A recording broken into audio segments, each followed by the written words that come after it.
kalamidad, ng tagumpay o kabiguan, ng ligaya o lungkot. Kaya marapat lamang na tanggapin si Jesus bilang tagapagligtas at Panginoon. At matapos yun ay panariwain ang katapatan at paglapit sa Kanya bawat araw o day by day. Ang day by day ay naglalayong umalalay sa pang-araw-araw na pamumuhay. Narito po si Kuya Ed Lapis sa mensaheng pinamagatang The Importance of Being Blessed.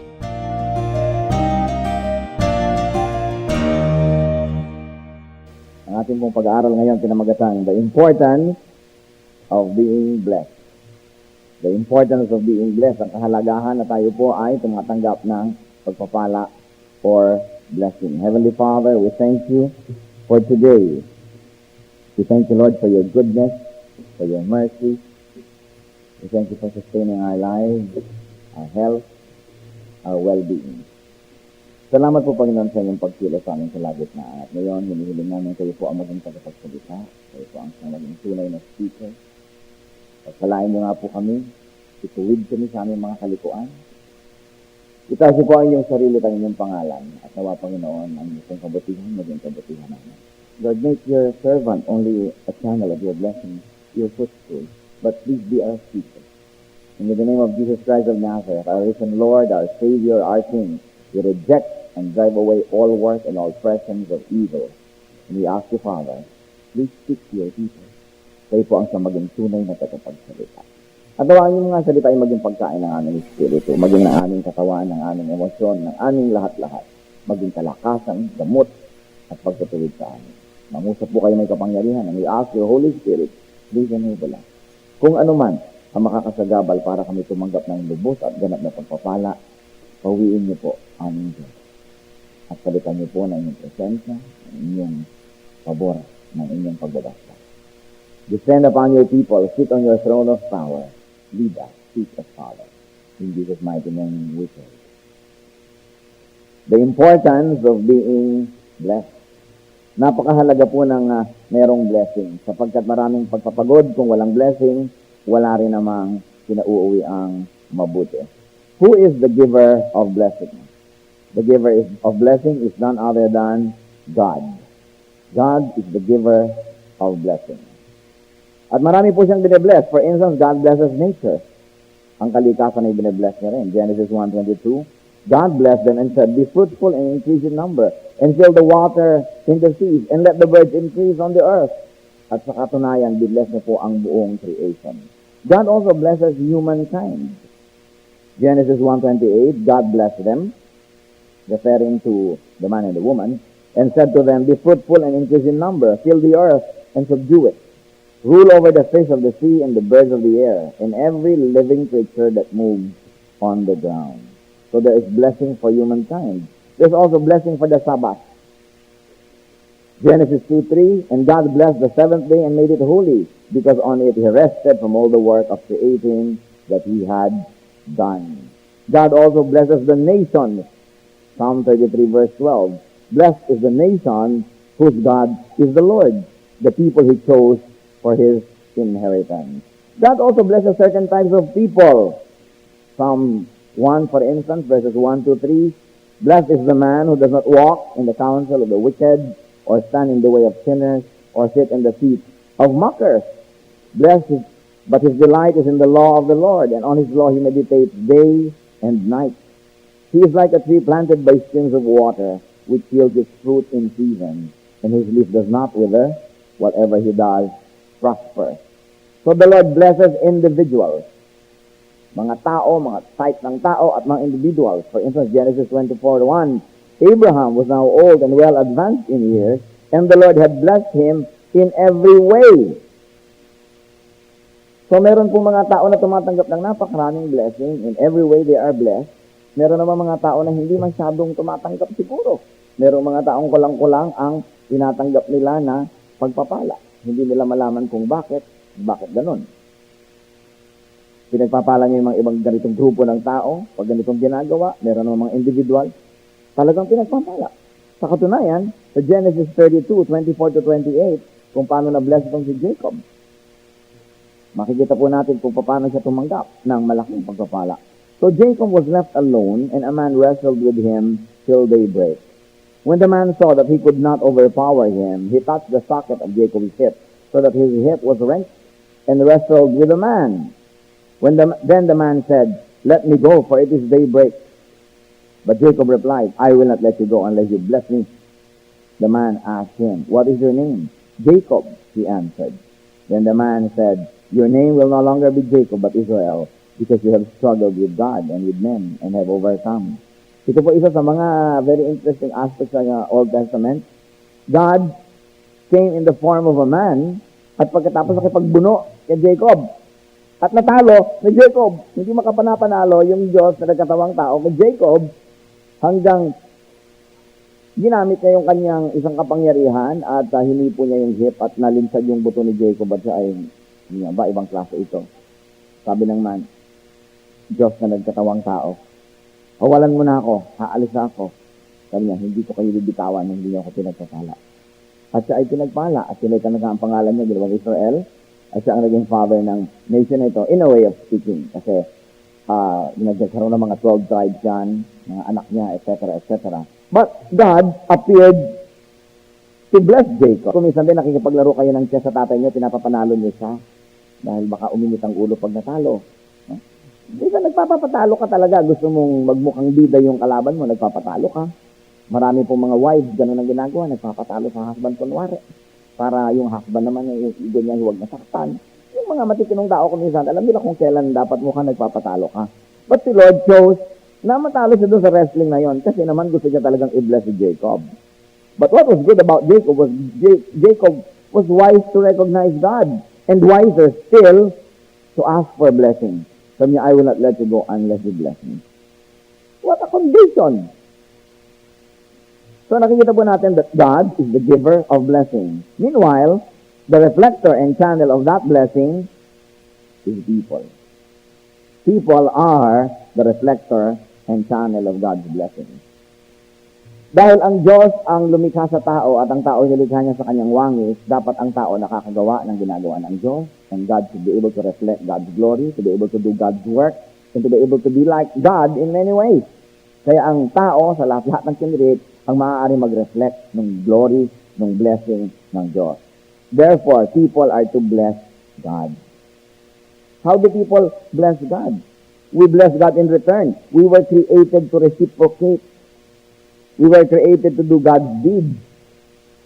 Kaya nilikha ng Diyos ang tao na kawangis niya para pwede tayong kumbaga makipag-communicate sa Kanya. Sa larong tennis, makipagbali ka ng bola, nagkakaroon ng laro, ka-equal kayo ng skill. Di ba't kasi sa conversation, ang masarap kausap, yung kasing talino mo halos, yung magkamukha kayo ng language na sinasabi, yung marami kayong alam at pareho kayo ng mga alam, then you can communicate.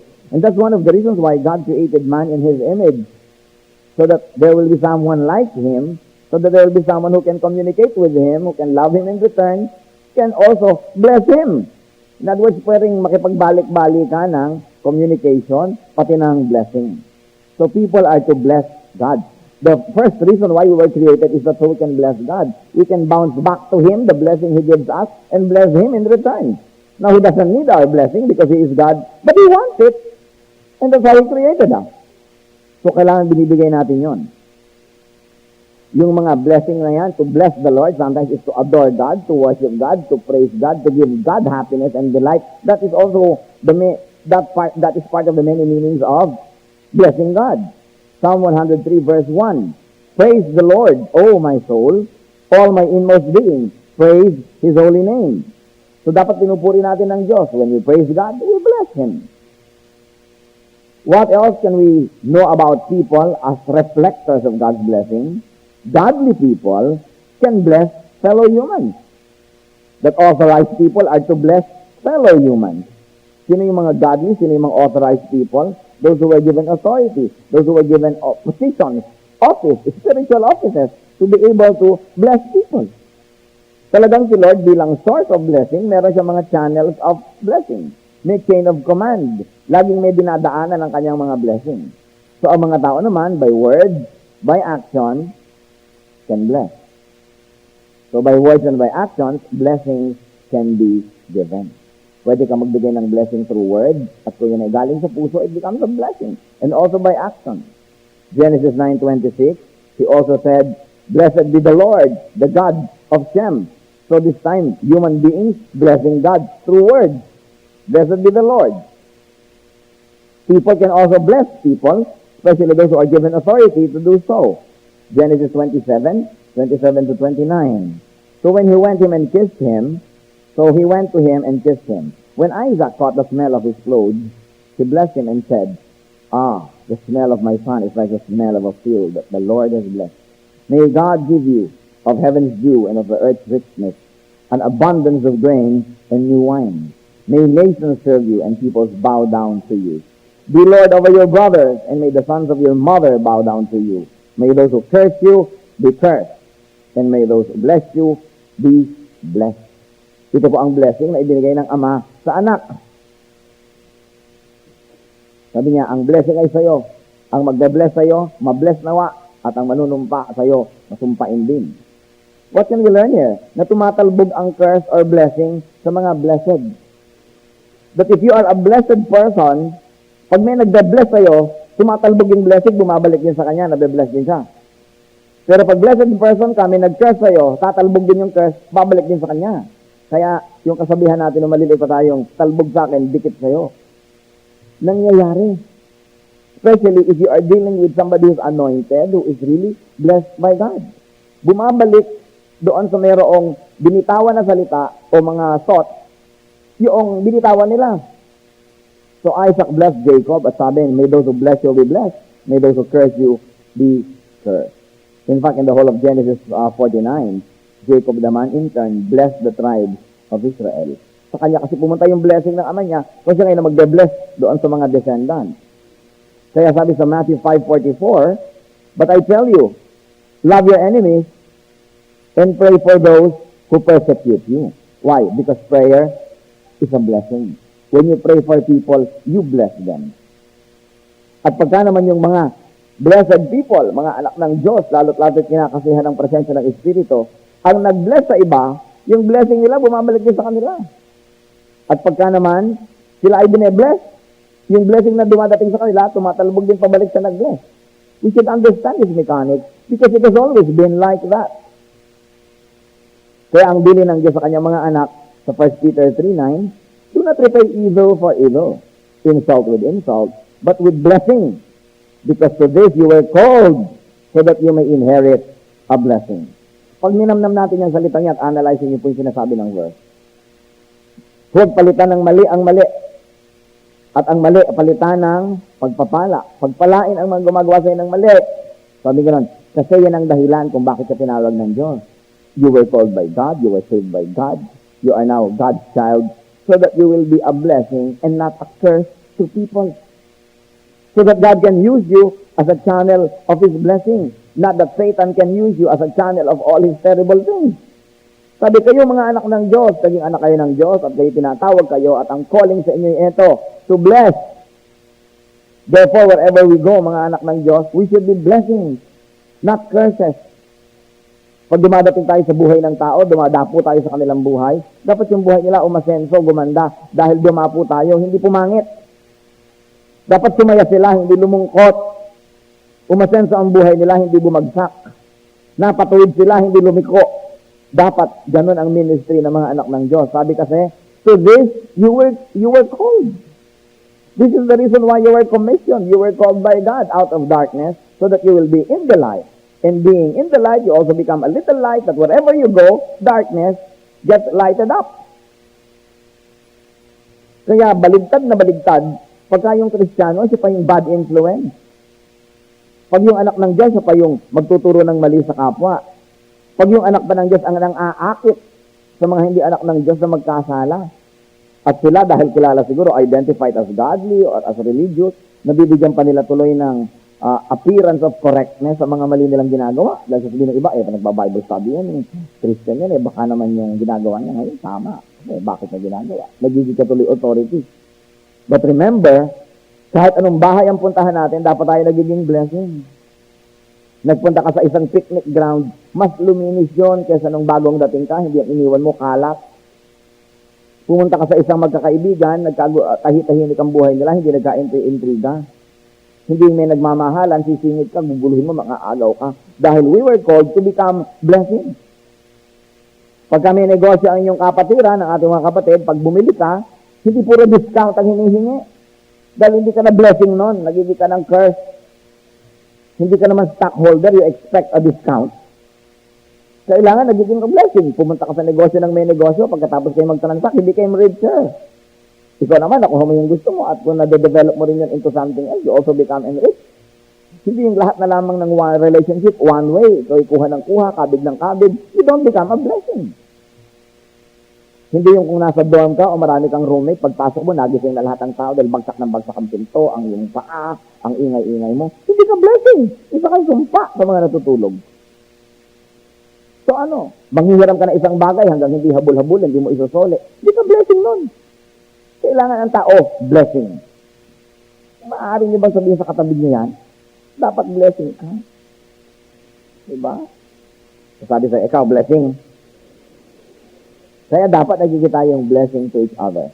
Halimbawa kayo, nasa mga kumpanya, empleyado, blessing kayo dapat sa kumpanya. Hindi dinadaya-daya nyo. Hindi pagka hindi nakaharap ang amo, hindi na kayo nagtatrabaho, inuuwi yung paper clip, inuuwi nyo yung mga papel. Kung pwede lang iuwi yung mesa, toilet bowl ng opisina, iuwi lahat. Hindi kayo blessing nun. Kailangan yung kumpanya naging napaka-unlad dahil nandun kayo. The little table where you work, gumanda dahil nandun kayo. Dahil tayo ay mga anak ng Diyos. Hindi naman tayo anak ng kadiliman eh. So, dapat yung blessing dumadaan sa atin, pumupunta sa tao. Kasi alam nyo, may kasabihan. Yun daw, meron daw bang humahawak ng kalderong hindi nauulingan. Ibig sabihin, kung may kaldero ka at nagpapakain ka ng tao, nagiging kang nagsaserve ka, sabi ka, nauulingan ka rin. Ibig sabihin, nakakakain ka rin. Doon sa hinahawakan mo, nabe-bless ka rin. Pwede ka bang daanan ng blessing na hindi na yung matitira sa'yo? Di ba't kahit anumang bagay na daanan ng halimbawa tubig, di nababasa ka rin? So, pag dinadaanan ka ng blessing, meron din napupunta sa'yo. Pag dinadaan ka ng sumpa, meron din natitira sa'yo. Pag dinadaanan ka ng malas ng kapwa mo, meron natitira rin sa'yo. So, sabihin iba, meron mo bang malas, pastor? Kahit ano bang pabali-balig rin mong doktrina, meron talaga, di ba? Meron talagang tao, kahit anong gawin niya, hindi umasenso. Meron naman tao, pag ginagawa niya, konting-konting effort, umaasenso. Well, call it by another name kung ayaw niyo ng word na yon. Pero meron talagang blessed at may hindi. So, dapat, ina-analyze natin yon. For you to become a recipient of blessing, first, you must be a channel of blessing to other people. Hindi pwede yung lahat ng nakatabi mo dinilubyo. Nakilala mo lang, talaga namang sa minalas naman ako, nakilala ko to. Wala nang ginawa ko di humingi, magreklamo, mangutang. Wala nang ginawa ko di dumagan ng dumagan sa buhay ko. Paano tayo magiging recipient ng blessing kung hindi muna tayo giver and channel of blessing? So, pagka ang mga tao, ginagawa tayo ng masama, gawa natin ng mabuti. Kasi pag ginawa niya ng masama, yung gumagawa ng masama, tabla na kayo. At kung tabla na kayo, di pareho lang. So, paparusahan siya, paparusahan ka rin kasi pareho kayo Pero para hindi kayo pareho, dapat hindi mo siya patulan. Dapat gumagawa siya ng mali, gumagawa ka pa rin tama. At doon pa lang, nagiging kakaiba yung anak ng Diyos. Hindi siya kamukha ng mga anak ng sanlibutan. Blessing is from God. The giver of blessing is God. That blessing may be received through God's chosen channels. So si Lord, dalawang paraan ng pagbe-bless niya. Ibinibigay niya direct o pinapadaan niya sa kapwa mga tao natin. Kaya alert tayo kung sino yung dinadaan na noon. Dapat naka-open tayo to that. At alert din tayo kung yung blessing ipinaadadaan lang sa atin patungo sa iba, ipinaaabot lang pala sa atin, hindi naman atin. Hindi yung pakidala mga itong sulat na to doon sa kabila, pagliko mo, binabasa mo ng sulat. Hindi naman para sa'yo. Taga-abot ka lang. Ibigay mo nga itong pera na to doon, hindi na nakarating. Channel ka lang dapat. Kaya po tayo, pag may mga blessing, tinatanong din natin sarili, Lord, akin po ba to o pinapaabot niyo lang sa iba? Hindi naman lahat ng dumadating sa kamay natin pang atin. Ngayon, kung hindi para sa inyo, tapos inangkin nyo, siyempre may parusa yun. Ngayon, kung hindi pala yun naman para sa iba, para sa inyo, inabot nyo pa rin, malalaman naman ng Diyos, napakalinis naman ang puso nito. Ibinigay pa yung para sa Kanya, papalitan ng Diyos. Marunong naman ng Diyos. You cannot outgive God. Kaya ang mahalaga, iniisip natin na hindi ako manglalamang ng kapwa. Because God sees in secret everything that happens. Pag nanlamang ka, ikaw ang magbabayad nun. Pero pag ikinalamangan, ang Diyos ang nagbabayad. And it's much, much sweeter if it is God who repays. Kasi laging sobra. Kaya mahalaga na tayo po open na tumanggap ng blessing, open tayong maging daanan ng blessing patungo sa iba. Ang blessing ng Diyos hindi pwedeng harangin. Hindi pwedeng pakialaman.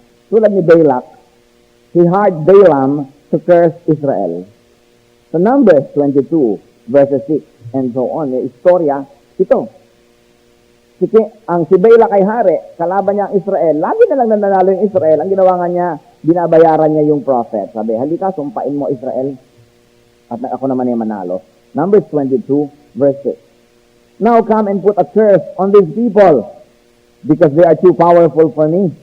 Perhaps then I will be able to defeat them and drive them out of the country. For I know that those you bless are blessed, and those you curse are cursed. Akala niya yung tao ang may kapangyarihan. Balaam went along.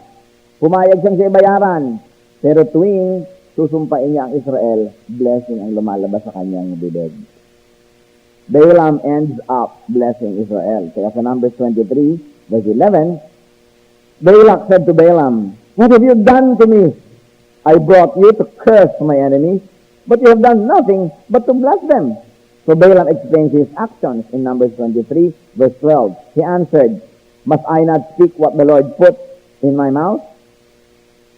In Numbers 23:20, "I have received a command to bless. He has blessed, I cannot change it." Yun ang sinabi nito si Balaam. Gumagamit kasi ng strategy to si Balak eh. Si Balak ay may balak. No? Balak niyang talunin ng Israel, gagamitan niya ng hocus-pocus. Binabayaran niya yung prophet. Sabi, alam naman ang lahat eh. Pag may binless ka, nabibless talaga eh. Tapos pag may kiness ka, nakakers, ito na, babayaran na kita. Isumpa mo lang Israel. Isumpahin mo, manalo naman ako. Pumayag-payag naman tong prophet for hire. Pero tuwing magtatangka siya na i-curse ang Israel, blessing ang lumalabas sa kanyang bibig. Sabi na nagbayad, ano ka ba? Bayad na ako ng bayad sa'yo eh. Baligtad ang nangyayari, lalong nabe-bless yung kalaban ko. Pero anong magagawa ko? Sa blessing ang lumalabas. Kung binabless sila ng Diyos, sino makakaiba nun? Not even I. Alam niyo ba, mga kapatid, pag gusto kayong i-bless ng Diyos, walang makakapigil. Pero pag ayaw kayong i-bless, wala rin makakapigil. Wala. Ang mahalaga, tumayo tayo dun sa lugar na binadaanan talaga ng blessing niya. Tularan natin yung mga nabe-bless, kung ano man ang dapat tularan doon. That we should continue to enthrone God in our hearts, do all the right things. Important. And the first thing that we should do is to bless God. We should bless God with words, with action, with adoration, with worship, with praise. Paano nyo mabe-bless ang God kung reklamo kayo nagreklamo lagi? Nakaka-bless ba yung makarinig ng reklamo? Nakita nyo yung mga Israelites na reklamo ng reklamo sa disyerto? Narong ipatuklaw sa mga ahas ng Diyos? Narong bumuka yung lupa't kainin sila ng buhay? Narong sila igutumin? Kung ano-anong nangyayari sa kanilang dilubyo kasi reklamador. So manalamin, itatanong natin sa sarili, ikaw, reklamador ka ba? Reklamo ka ba ng reklamo sa Diyos? Wala ka nang ginawa kundi magreklamo? You are not blessing God then. Because to bless God is to praise Him. To say all the good things that He does. To lift up His name. To adore Him. To worship Him. Bless na bless yung mga tao na marunong mag-bless sa Diyos. Psalm 113, verse 2, the New King James Version. Blessed be the name of the Lord from this time forth and forevermore. So, binibless ang tao ang Diyos. Kumbaga, binibigyan ka nila ng blessing, binabounce back mo, balik sa Kanya. Pinapraise din natin siya. So, give pleasure, give delight, and give joy to the Lord. And get and receive blessings from God through anointed, appointed, authorized, and blessed people. Meron nun. Meron talaga. Magtataka ka, bakit pag pinag-pray naman ako ng taong ito, may nangyayari, yung isa naman wala. Bakit itong taong ito eh? Pagka miniministera niya ako, pag kinakounsel ako, lumilinaw ang isip ko. Samantalang napakarami ko na pinakinggan, hindi naman lumilinaw ang isip ko. No? Minsan merong teacher na, ba't ito itinuro niya yan eh? 500 beses ko na itong napag-aralan kung saan-saan eh. Bakit ngayon ko lang yata nakita ang ibig sabihin nito? O bakit ngayon ako nagkaroon ng kaliwanagan? Meron talagang ganon. So, imbes na lagi nating isipin yun at kontrahin yung ganong phenomenon, intindihin na lang natin na tayo makiayon. Alam niyo ba na pati si Pharaoh of Egypt asked for blessing from Moses? Nung kutakot-takot na hirap ang tinanggap ng kanyang bayan galing sa parusa ng Diyos, sabi ng Pharaoh, sige na nga, umalis na kayo. Alis na, pero teka. Pakibless naman ako. Sabi ni Pharaoh, Exodus 12:32. Take your flocks and herds, as you have said, and go. And also bless me. Nagpa-bless siya. Sabi niya, kalabang ko ito, ibarang niyo ito. Pero obviously, binibless to ng Diyos eh. Sabi, pakibless naman ako bago kayo umalis. Marunong yung Pharaoh. Marunong tumanggap ng pagkatalo. At least up to that point, no, in the story. Marunong kumilala kung sinong dapat kilalanin. Alam niyo, sa buhay, dapat alam natin kung sinong dapat kilalanin. Kung sinong dapat mo saluduhan, kung sinong dapat mo igalang. Alam mo dapat yon. Romans 13, verses 1 to 2. Everyone must submit himself to the governing authorities. For there is no authority except that which God has established. The authorities that exist have been established by God. Consequently, he who rebels against the authority is rebelling against what God has instituted. And those who do so will bring judgment on themselves. Sabi, gusto mong mabless? Lumagay ka sa lugar. Pasakop ka sa authority. Sabi, lahat ng authority nandyan dahil inilagay ng Diyos. Walang authority na nandyan na hindi inilagay ng Diyos o at least pinayagan ng Diyos. Kaya yan nandyan. So meron tayong parents and elder authority in our home. Meron tayong civil and institutional authority, ang gobyerno. Meron tayong spiritual and religious authority sa church. At kahit saan tayo naroon, dapat tayong pasakop at sumunod doon sa nakatataas sa atin. Hindi puro rebellion at paglaban ang iniisip. Hebrews 13:17, obey your leaders and submit to their authority. They keep watch over you as men who must give an account. Obey them, so that their work will be a joy, not a burden, for that would be of no advantage to you. Pag daw ang leader nyo ay malungkot, magulo, dahil hindi nyo sinusunod, dahil hindi kayo cooperative, kayo rin ang lugi. Sabi nga nun, sabi nga nun, if their work is not a joy, if it becomes a burden, that will not be of any advantage to you. Kayo rin ang lugi. Una, baka siya magalit sa inyo. Baka siya magkasala.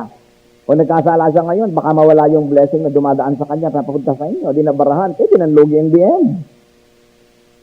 O kaya ay hindi siya naging creative, hindi siya naging masaya, hindi naging maganda ang paglilingkod sa mga tao, ang pangunguna. Kayo din ang lugi in the end. Kaya sabi, submit to your authority. And there are really those who receive God's very special favor.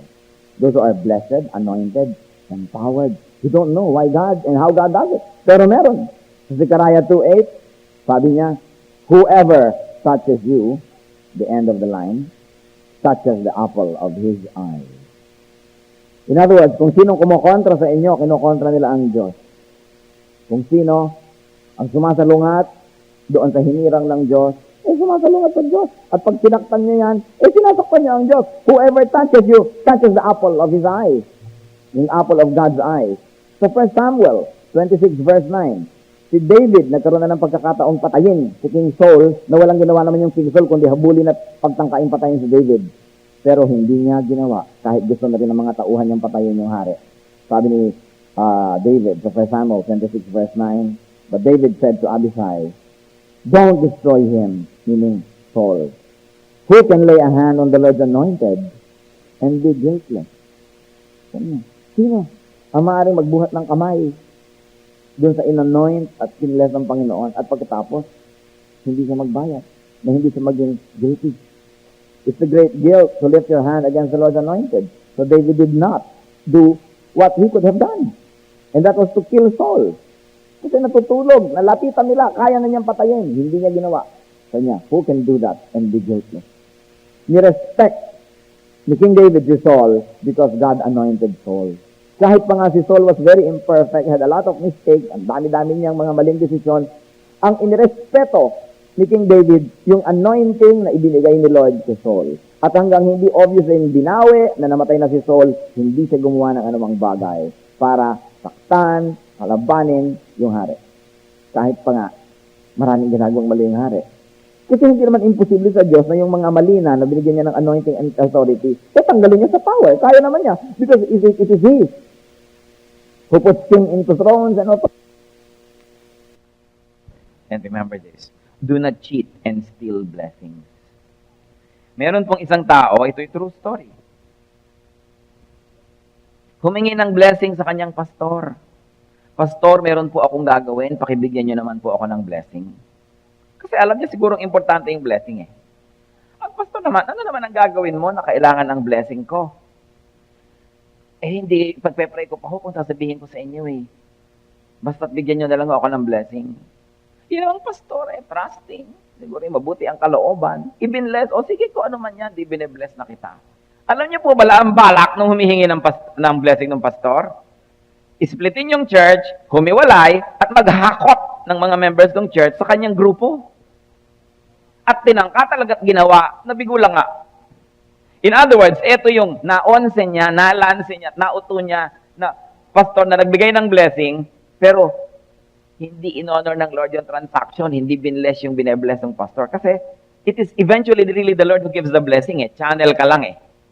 So kung ikaw ay linlang ng iba at nagbigay ka ng blessing, hindi rin in-honor ni Lord, hindi rin ibinibigay yung blessing. But the Lord in His infinitely wonderful ways will give blessings directly or through a person. At if it's not through that person, hindi ibibigay sa'yo. Meron naman directly binibigay. Meron naman kahit ibinigay ng tao, yung pala ayaw ni Lord yung transaction, hindi niya rin in-honor. So kahit malinlang mo yung tao, hindi mo naman malinlang ang Diyos. Hindi rin magpa-prosper. Dinaya pa yung pastor, ninakawan ng blessing. Yung pala sabi, i-bless niyo po ako, pastor, dahil meron akong hawak ditong kutsilyo at itatara ko sa inyong dibdib. I-bless niyo ako, magkaroon ako ng lakas na gawin yan. Yung pastor man hindi alam, sige na nga, blessing. Sabi niya, ikaw, bigay ka ng blessing, Hindi pwede. Cancel. Pero mahalaga, humihingi tayo ng ganon. Sa ating buhay, blessing is everything. It is everything. Bakit? Kahit anong pagsisikap nyo at hindi kayo binless ng Diyos, wala rin mangyayari. Bale, wala. Psalm 127, verses 1 to 2. Unless the Lord builds the house, its builders labor in vain. Unless the Lord watches over the city, the watchmen stand guard in vain. In vain you rise early and stay up late, toiling for food to eat, for He grants sleep to those He loves. Ibabad niyo yung verse at tingnan natin at namnamin yung verse na yan sa ating isipan. Kahit daw anong pagsisikap mong gumawa, pag hindi binless ng Diyos, walang kauuwian. Kahit anong pagsisikap mong magbantay, pag hindi binless ni Lord, mawawala rin yung binabantayan. At kahit anong sikap mo maghanap buhay, maaga kang gumising, magkapuyat-puyat ka sa paghahanap mo ng kayamanan, ng makakain, ng kabuhayan, ang pagtulog ng mahimbing ay ibinibigay lang ng Diyos. Ibig sabihin yung pagtulog ng mahimbing na habang natutulog ka, nakakapera ka, nagkaka-blessing ka, umuulad ang negosyo mo, kahit tulog ka, Diyos lang ang nagbibigay nun. Kahit na ikay hindi matulog, kahit na magpakapuyat-puyat ka, pag hindi ka binless, wala rin uuwian ang lahat ng bagay. So anong kailangan hinahanap natin? Una, mga kapatid, blessing ni Lord. Pangalawa, we always do our best. Yung alam natin, ibinibigay natin yung best, yung sipag. At pagka tayo'y nagtanim, binless niya yung itinanim, tumutubo. Pagka hindi, namamatay. Pero alam mo, hindi ka nagtatanim, ipagtanim ka ng Diyos. Kuminsan, ang blessing niya, sobrang ganun din. Pero alam natin, normally, you have to do what you can. You have to do your work and ask God to bless your work and make it fruitful. But apart from the Lord's blessing, nothing happens. Sasabihin nyo, bakit maraming hindi Christians parang nabe-bless? Sabi naman sa Bible yan The Lord sends His rain both on the just and the unjust. That the Lord causes His sun to shine on both the wicked and the righteous. So gusto niyang i-bless Kaya lang, kung hindi ka naman believer, hindi ka anak ng Diyos, yung blessing mo, pang dito lang sa lupa. Pag namatay ka, impyerno pa rin yun. Pero at least, na-bless ka sa lupa. Meron namang mga tao, pupunta na nga sa impyerno pag namatay, habang buhay, impyerno pa rin. Pero kailangan tayo mag-isip-isip pag nangyayari yun. Bakit? Unless the Lord blesses an effort, it will not prosper. So for you to prosper, the number one thing that you should look for is God's blessing. Ma-bless niyo tayo. And you do that, you increase your opportunity to be blessed by first blessing God. And also, you should bless people. You want to be blessed? First, be a blessing. You want to receive? First, be a giver. You want to harvest? First, plant. Kailangan na uuna yung mga dapat mauna. And whenever we are with people, give them your blessing. Sino ba ako? Baka naman, sino ba akong blessed ng blessed para ang yamang ko naman. Malay nyo, meron pala kayong blessing na maibibigay. Ginipili pala tayo ni Lord na maging blessing to people. Be a blessing and be a channel of blessing to people. Luke 6:28. Bless those who curse you. Pray for those who mistreat you. Ibang-ibang klase ang Christianity. Marami kabaligtaran. Pero maraming katotohanan talaga para mo marating kabaligtaran. Like, na-discover nila noong 16th century, you reach the east by sailing west. Maraming ganong parang kabaligtaran. At na-discover natin sa buhay, we keep what we give away and we lose what we selfishly keep. That we get blessing by giving it. That we get love by giving it. Because things have a way of coming back. Pero sa pagbibigay nyo ng hatred ang natatanggap ninyo. Di ba? Sa paggawa natin ng masama sa kapwa, masama ang bumabalik sa atin. Bumabalik lahat. Pabalik-balik ang lahat. Kaya ang sabi nga nitong si Solomon, ano ba yan? Ang tubig pupunta lang sa langit, magiging ulan uli, magiging ulap, magiging ulan. Pabalik-balik ang lahat. Pabalik-balik. Cyclical. So kung ano ang gusto nyong bumalik sa inyo, yun ang paliparin nyo. Kasi yun ang babalik. Kung anong gusto nyong gawin sa inyo ng kapwa, yun ang gawin nyo sa kanila. Sinabi yan ni Lord. What you want people to do to you, do to them. At kung anong ayaw natin ginagawa sa atin ng kapwa, huwag natin gawin sa kanila. Bumabalik ang lahat. Yung minamahal ay nagmamahal din. Yung ating inaapi ay gumaganda. Bumabalik ang lahat. So you want to be blessed? First, give blessings. And be a blessing. Let's bow before the Lord and think about these things.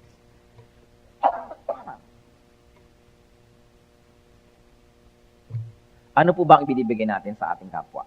Blessing ba? Ano ba ang dumadaan sa ating mga kamay patungo sa kapwa? Blessing?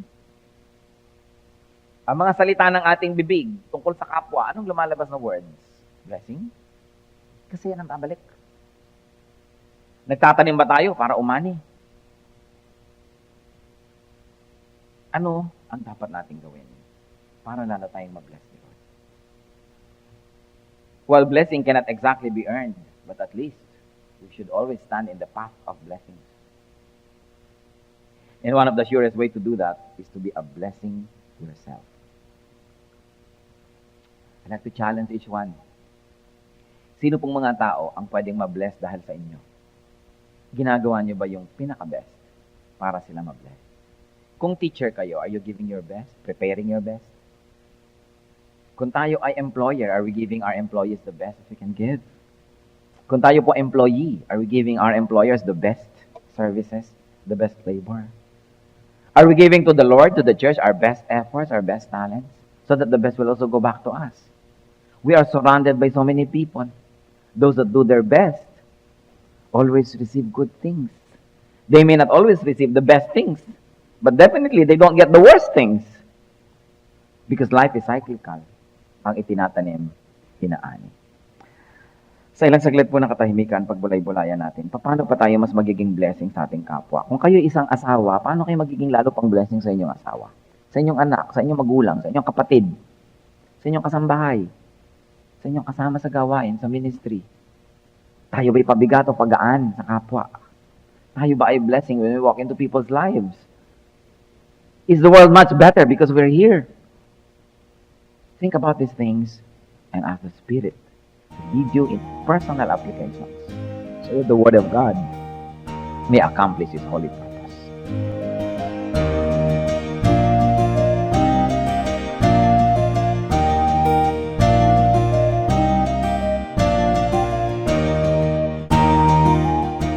Ang katatapos pong mensahe ni Kuya Ed Lapiz ay pinamagatang The importance of being blessed.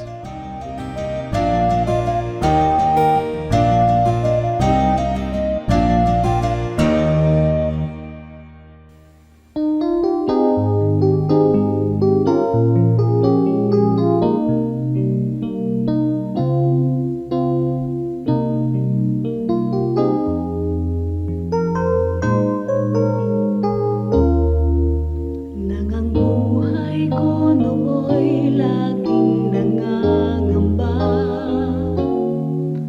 ang pagluhay di ko kaya at walang patutuhan. O Jesus, nang ikaw nga ang makilala ko, ang lahat iyong pinanatag, ang lahat inayos mo.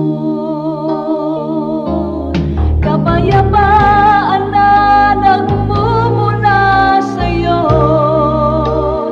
naranasan ko dito sa buhay ko. Kapayapaan noon pa may hinihintay, aking Panginoon sa aking buhay.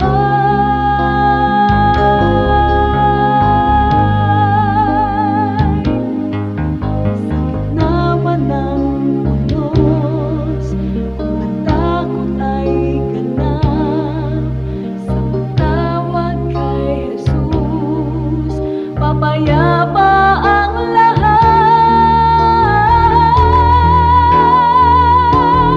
Kapayapaan na nagmumula sa'yo, naranasan ko dito sa buhay ko. Kapayapaan na aking hinihintay, aking Panginoon sa aking buhay,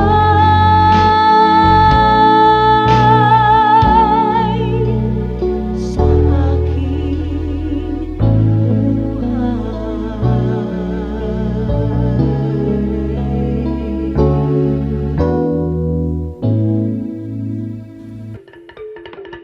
Dumako po tayo sa mga hiyas ng bayan, mga kayamanan po ng ating lahi, ng ating lipi, na maaari nating pagyamanin, kilalanin, at itampok. At ito po ay atin ding ipamana sa mga darating pang henerasyon. Ang atin po ngayong itatampok na hiyas ng bayan ay ating mga kasabihan. Marami po tayong magagandang mga kasabihan. At bakit po kayamanan ng bayan ang mga kasabihan?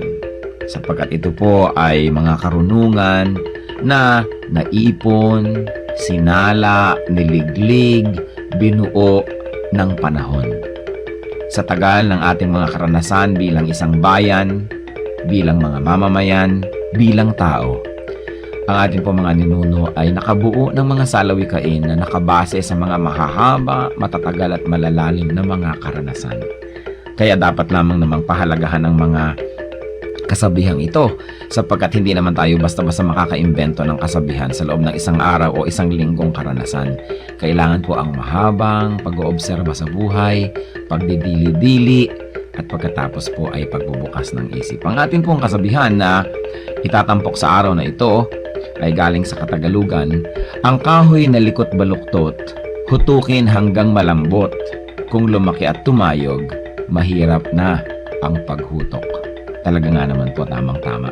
At ito po ay galing sa UP Cultural Dictionary for Filipinos ni Thelma B. Quintanar at mga kasama. Uulitin ko po ang kasabihang ito: ang kahoy na likot baluktot, hutukin hanggang malambot. Kung lumaki at tumayog, mahirap na ang paghutok.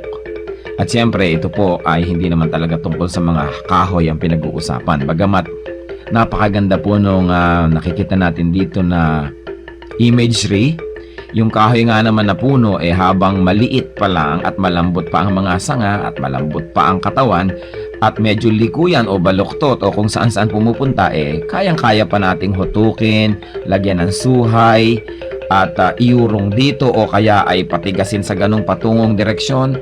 Subalit kung yan ay malaking-malaki na at punong-puno na, hindi na natin yan pwedeng maiba. Dahil matigas na at mataas na, baka hindi pa natin maabot.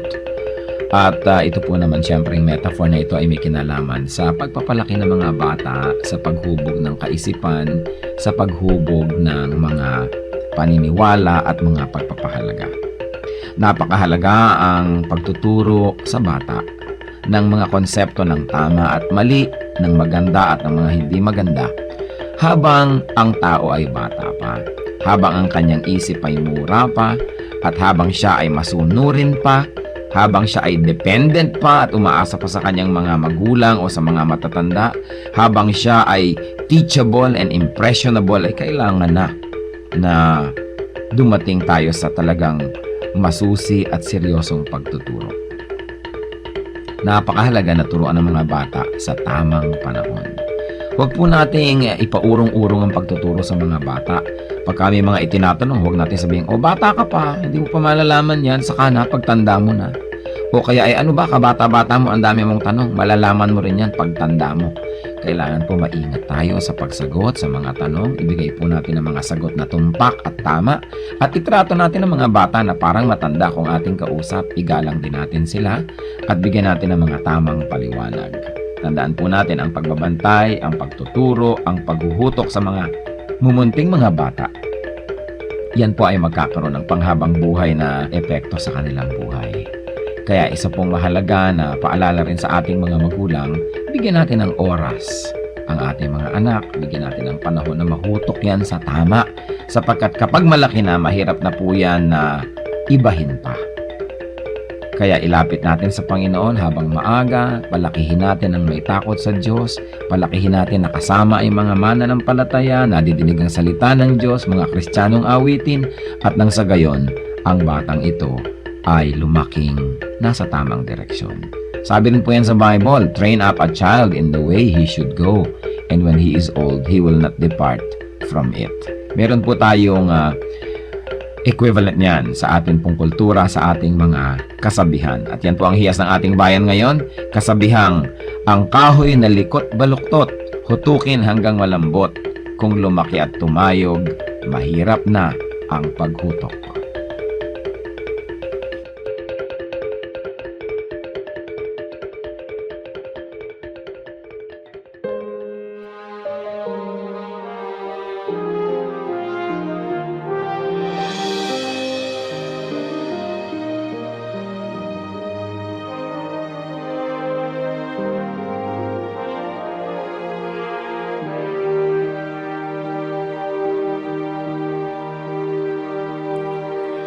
Di may hahambing pag-ibig niyo sa akin. Di may haling tulad ang wagas niyong pagtingin. Ang iyong pagmamahal sadyang walang hadlang, wala sa kalagayan at katayuan.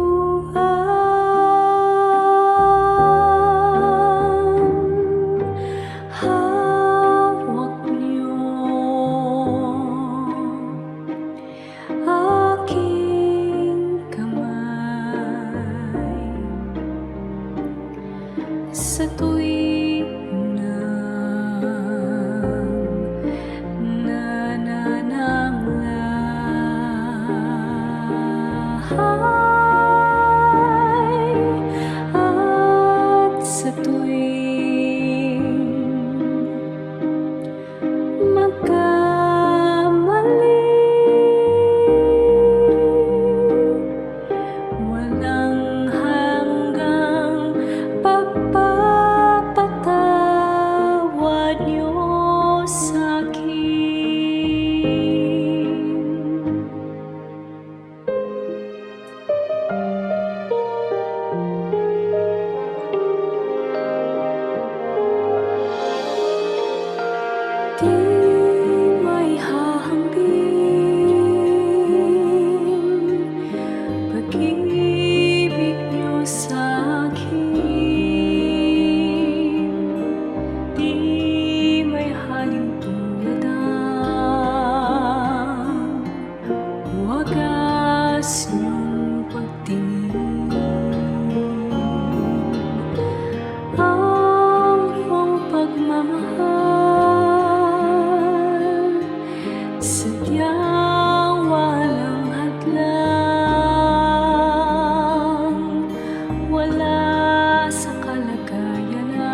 tiyang di mapigil ang kabutihan niyo. Kahit tumigil pag-ikot ng mundo, sa aking kahinaan di magbabago. Pag-ibig niyo sa akin laging naririto.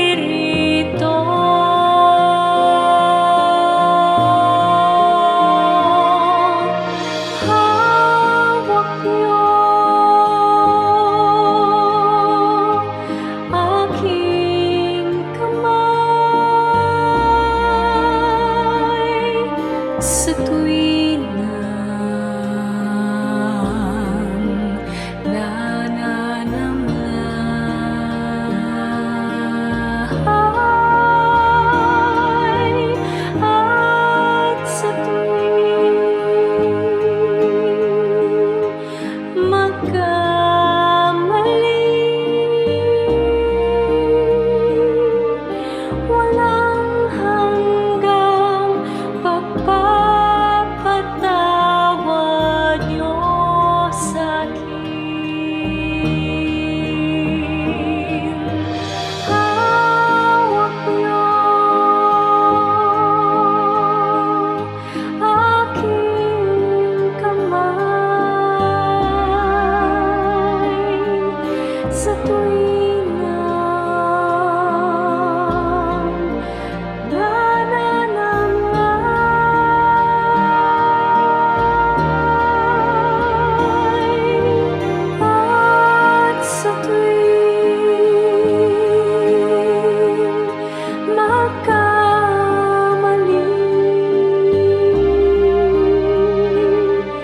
Walang hanggang pagpapatawad niyo sa'kin. Walang hanggang pagpapatawad niyo sa'kin.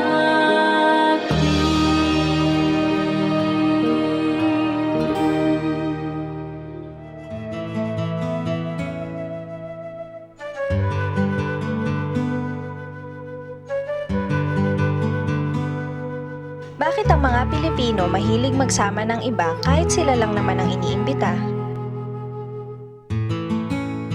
Sobra kasi tayo mapagmahal, hindi natin kayang tiisin na mag-enjoy na masarap na pagkain o kaya ay masayang event na hindi natin isinasama yung mga mahal natin sa buhay. Kaya tuloy kahit tayo lang ang imbitado, pag meron pa tayong nakitang mga kilala natin, kaibigan nasa daan, niyayaya pa natin. Hindi kasi kaya ng loob natin na may puwera. Dapat lahat kasali. Kaya kung ako ba nagdadala ng bisita dun sa pupuntahan ko, okay din naman sa akin na yung aking bisita may dala ding iba. It is an unwritten social contract na wala tayong ipupwera dahil tayo yung mapagmahal.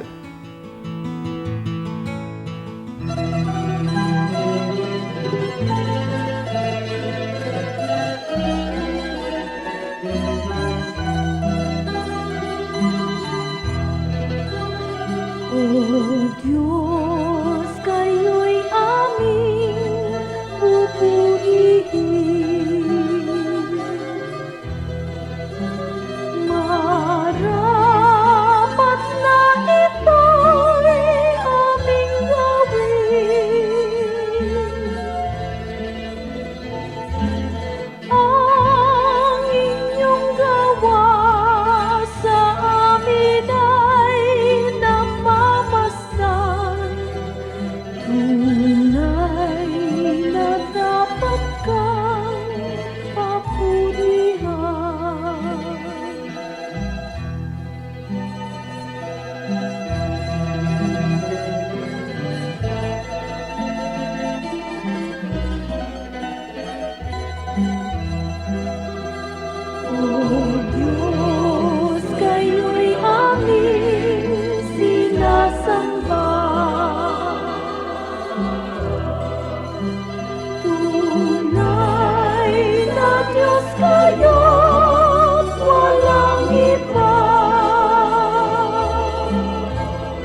Oras na po para pansamantalang magpaalam ang programang Day by Day.